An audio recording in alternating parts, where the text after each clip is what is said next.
सोचिए, एक ऐसा सर्जन जिसके हाथ दिन में जिंदगियां बचाते हैं, पर रात के अंधेरे में उन्हीं हाथों में एक ऐसा जुनून सवार हो जाता है जो मौत को ही चुनौती देने निकल पड़ता है। ये कहानी समीर की है, एक ऐसे शानदार दिमाग की जो अंधेरे में इतना गहरा उतर गया कि विज्ञान और पागलपन के बीच की जो पतली सी लकीर होती है ना, वो पूरी तरह से मिट गई। और यही वो सवाल था जो समीर के जुनून का, उसकी सनक का सेंटर पॉइंट था। देखिए, वो सिर्फ एक सर्जन बनकर नहीं रहना चाहता था। उसका मकसद था मौत पर जीत हासिल करना, खुद को आप कह सकते हैं भगवान के बराबर समझना। उसकी नज़र में ना मौत कोई अंत नहीं था, बल्कि एक बीमारी थी, और वो उसका इलाज ढूंढ रहा था, चाहे फिर उसकी कोई भी कीमत क्यों ना चुकानी पड़े। और ये सवाल हॉस्पिटल के एक चौकीदार ने समीर से पूछा। कब? जब वो देर रात एक और लावारिस लाश को अपनी लैब की तरफ ले जा रहा था। बस इस एक छोटे से सवाल में इस पूरी कहानी का खौफ छिपा हुआ है, एक ऐसा राज जो किसी मुर्दा घर की खामोशी से भी ज्यादा डरावना था। तो समीर की ये जो काली आदत थी ना, इसकी शुरुआत हुई लावारिस लाशों पर अजीबोगरीब एक्सपेरिमेंट करने से। उसको पता है क्या लगता था? उसको लगता था कि वो साइंस के लिए, विज्ञान के लिए कुछ बहुत बड़ा कर रहा है, मौत के रहस्यों को सुलझा रहा है। पर असल में ये उसके बढ़ते हुए पागलपन का बस पहला कदम था। समीर की पूरी कहानी का जो सार है ना, वो एक शब्द में है, अहंकार, जिसे ह्यूब्रिस भी कहते हैं। मतलब अपनी काबिलियत पर इतना ज्यादा गुमान, इतना गुरूर कि उसने प्रकृति के, नेचर के नियमों को ही चैलेंज कर दिया। और यही अहंकार, यही गुरूर उसे एक ऐसे रास्ते पर ले गया जहां से वापसी मुमकिन ही नहीं थी। तो अब समीर ने मौत को हराने के लिए अपना सबसे बड़ा, सबसे एम्बिशियस एक्सपेरिमेंट किया। क्या था वो? एक मुर्दा शरीर को फिर से जिंदा करना। वो एक और लावारिस लाश अपनी लैब में लाया, इस पक्के यकीन के साथ कि आज वो विज्ञान का, साइंस का इतिहास हमेशा के लिए बदल कर रख देगा। और उसका जो प्रोसेस था ना, वो हैरान करने वाली हद तक साइंटिफिक था। उसने लाश को एक बड़े से ग्लास चेंबर में रखा, फिर उस चेंबर को एक खास केमिकल मिक्सचर से भर दिया। धीरे धीरे सफ़ेद धुआं काले धुएं में बदल गया, और फिर अचानक उस लाश की आंखें खुल गईं। बस उस एक पल के लिए समीर को लगा कि वो जीत गया, वो भगवान बन गया। लेकिन ये कामयाबी बस कुछ पलों की मेहमान थी। जैसे ही समीर ने उस लाश को चेंबर से बाहर निकाला, वो फिर से बेजान हो गई, खत्म। पर इस नाकामी ने उसे रोका नहीं, बल्कि उसके जुनून की आग को, उसकी सनक को और ज्यादा भड़का दिया। उसे यकीन हो गया था कि वो कामयाबी के बहुत बहुत करीब है। तो जब लाशों को जिंदा करने की कोशिशें बार बार नाकाम होती रहीं, तो समीर का पागलपन एक नई, और मैं कहूँगा कहीं ज्यादा खतरनाक दिशा में मुड़ गया। अब वो किसी और को नहीं, बल्कि आईने में दिखने वाले अपने ही अक्स से, अपनी ही परछाई से एक क्लोन बनाने की कोशिश में लग गया। और फिर एक दिन वो हुआ जिसकी समीर ने सिर्फ कल्पना की थी। वो आईने के सामने खड़ा था, लेकिन इस बार आईने में उसका अक्स हिला नहीं, वो बस खामोश खड़ा उसे घूर रहा था। इसी पल समीर को लगा कि वाह, उसका एक्सपेरिमेंट कामयाब हो गया। पर असल में उसने नर्क का दरवाजा खोल दिया था। अब दुनिया में दो समीर थे। एक तरफ असली समीर, जिंदा चलता फिरता, जिसके हाथ साफ थे, और दूसरी तरफ आईने में उसका खौफनाक अक्स, एकदम स्थिर, घूरता हुआ, और जिसके हाथ खून से सने हुए थे।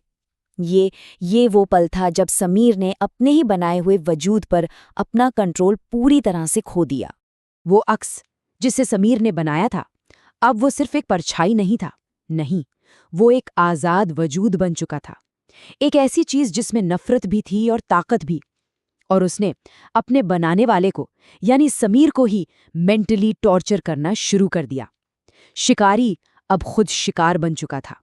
वो अक्स समीर को लगातार ताने देता था, उसे डराता था, कहता था कि वो उसे तबाह कर देगा।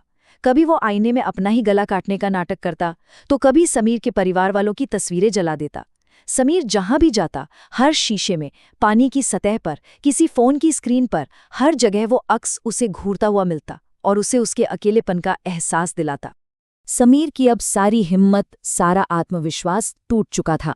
उसका बनाया हुआ राक्षस अब उसी की जिंदगी को कंट्रोल कर रहा था।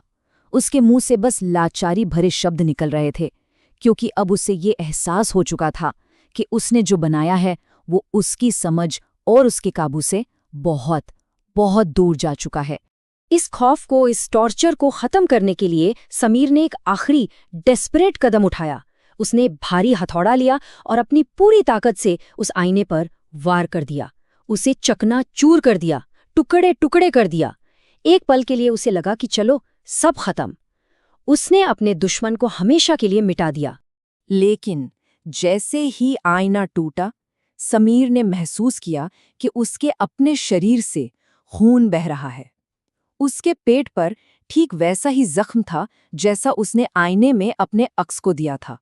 और तब उसे एहसास हुआ कि वो दोनों अब एक हो चुके थे, एक दूसरे से जुड़े हुए थे। अक्स को चोट पहुंचाने का मतलब था खुद को चोट पहुंचाना। और अब कहानी अपने आखिरी और सबसे खौफनाक मोड़ पर पहुंचती है। यहाँ समीर का सामना सिर्फ अपने अक्स से नहीं, बल्कि अपनी असली हकीकत से होता है।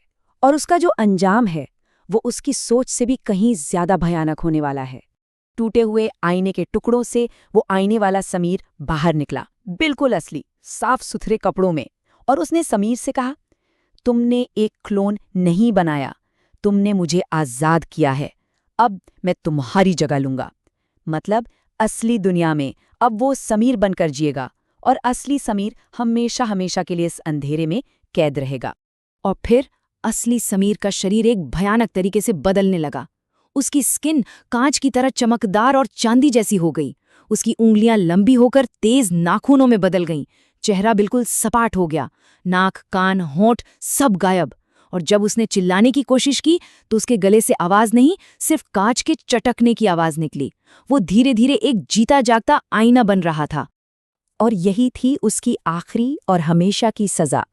अब बाहर की दुनिया में उसका हमशक्ल, उसका अक्स जो भी चोट सहेगा, जो भी दर्द महसूस करेगा, वो सारा का सारा दर्द असली समीर को इस कांच के कैदखाने में महसूस होगा, हमेशा के लिए, बिना किसी अंत के। मतलब समीर अब जिंदगी और मौत के बीच में कहीं फंस चुका था। एक ऐसी सजा जहां न तो मौत का सुकून था और न ही जिंदगी की कोई उम्मीद। वो अब बस एक आईना था, एक जीता जागता आईना, जो दूसरों का अक्स तो दिखा सकता था, पर अपनी कहानी कभी किसी को नहीं बता सकता था।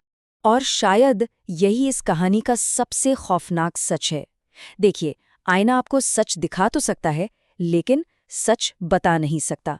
समीर की ये कहानी हमें बस यही याद दिलाती है कि कभी-कभी सबसे बड़ा खतरा बाहर नहीं, बल्कि हमारे अपने अंदर, हमारे अहंकार और हमारे जुनून में ही छिपा होता है। एक ऐसा सच जिसे हम आईने में रोज देखते तो हैं, पर शायद कभी समझ नहीं पाते।